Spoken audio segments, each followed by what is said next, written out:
The U.S. Bureau of Labor Statistics says that 1 out of 6 people aged 20 to 24 are looking for a job right now and can't find one. It's even worse if you're Hispanic or Latino. It's even worse if you're black. If you're Asian, you're actually okay. You get a little bit better off. But statistics show that everyone's hurting right now. We're in a recession. The title of my speech is Career Strategy in Today's Environment. I hope to help you understand the history of job searching and marketing, not just for corporations, but for you. And hopefully you can apply this to your career search to give yourself an edge over those other 5 out of 6 people. I am the current president of the National Association for Business Economics. It's one of the 5 organizations I run here on campus. And this speech is derived from a speech I've given earlier to our membership, but also that was derived from a speech given by Mark Sanadella, who was the CEO and founder of theladders.com. It's a corporation that is kind of like monster.com, but appeals to people with salaries over 6 figures. Basically, this is going to be a chronological perspective of the history and development of modern enterprise. Then the concept of self-branding and how you can market yourself, and then combining these 2 ideas to help you get your job after you graduate. In the beginning, there were small-scale enterprises, in the very beginning of time.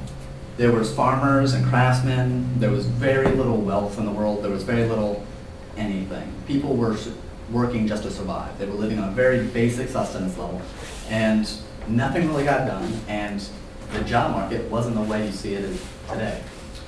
They had to do apprenticeships, or you were born into whatever you were going to do. Whatever your family was, that's what you did, and you were stuck. Then, in the 19th century, the Industrial Revolution came around. And then since then, we've had the telegraph that led to the telephone, that led to the internet. Then you had automobiles and planes. These new developments in telecommunications, in information, and personal transit have all helped usher in a new age of business, and you have to accommodate yourself to it.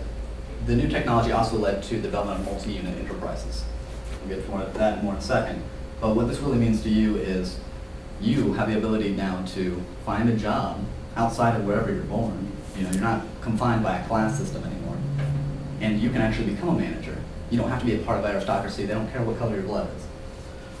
Marketing. Basically now we have a differentiated market with non-commodities being sold every day. The differentiation in goods and services has led to something called branding. It's something that's completely essential, and you see it every day in advertisements, on TV, on billboards, and movies, and everything. Branding adds an intangible value to everything you buy, look at, everything. Because in the very beginning, shortly after after the Industrial Revolution, like in the early 1900s, they sold soda, but all it said was cola. That's all it said. Different companies would all make the exact same product, and it wouldn't be Coca-Cola, it wouldn't be Sprite or Pepsi or anything like that. It would just be cola. They would all just say cola. It was very bland, very vague. You never knew what you were getting. But then, as time went on, there's this new idea of branding and differentiation in the product itself. You can now tell the difference between Coke and Pepsi, and you have your preferences. A lot of branding takes place today, especially and now, it's completely essential, even in the newest markets. Things like internet search engines. As soon as they're released, they have a name. There's no brand internet search engine.com. It's Google or Yahoo. Specialization has also become a trend for major corporations. What used to be conglomerates back in the mid-1900s are now becoming more and more specialized, as we've seen in this recent recession, that companies like Sony and LG and Ford have downsized, have sold off parts of them, so they've become more and smaller and dynamic. Labor branding is something you need to do to take the lessons that these guys are using. In the past, people would stand on corners. They would stand on a corner and, hey, I'm a plumber, just wave. And then people would come to you if they saw you, if they cared. They didn't. You couldn't get your voice out there. No one knew what you were doing, and it was a really, really poorly inefficient system. But now you have specialized knowledge. That's why we're all in college. You have a very defined area of expertise, and you need to find a very defined area to get a job in. So now you take this branding, this information of the history of branding, and you take it and develop it into you Incorporated. Sell yourself. You are a corporation. Sell yourself like any other company would. You differentiate yourself with your knowledge and your capabilities, and sell yourself like anybody, like anything else would. In the past, newspapers used help wanted ads to get your name out there and get your resume out there and whatever. But now people are going online.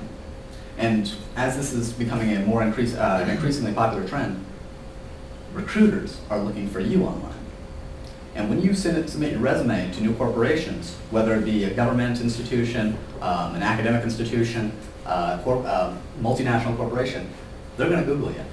They're going to look you up on Facebook. 77% of recruiters say they do this. 35% of the people that are found are rejected because of what's found.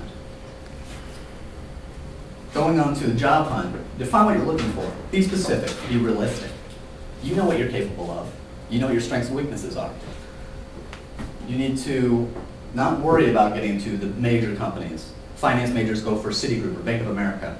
Most of the economy, most of the people actively working in the workforce live and work in small, dynamic companies. So even if you're on a no-name brand, it doesn't matter. Recruiters want past proven performance. This is hard for students. What you're going to do now is take the classes, the hardest classes you can take, do as well as you can. It's a very, very hard system because everyone wants experience now because there's so many execs that are out there that don't have jobs, and they're much more qualified for all these positions than you are. What you can do is apply to the positions that make sense to you and make them compete for you. Turn the tables, make them auction for you, because in the end, they're going to be competing for you, and that can't hurt. Interviewing is not an opportunity for giving your biography. It's not an opportunity for therapy. I know it's plenty of time. Walk in with 3 points. Make them, and that's it. You have 3 points when you walk into an interview. Refer back to them. If someone tries to throw you a curveball, go back to them. Make 3 key points on your strengths that they need. A tip for the worst question you can ever be asked is, what is your weakness? What is your worst weakness? Give an experience of a lesson learned. That's literally the best answer you can get. And to conclude, use your past to develop a brand today for your job tomorrow. Work on today what you can from knowing your past so that you can get that job. According to the Wall Street Journal, hiring is going to go down by 7% this next year. There's an extremely dynamic competitive market, and it's up to you to distinguish yourself from the crowd. Finish. Thank you.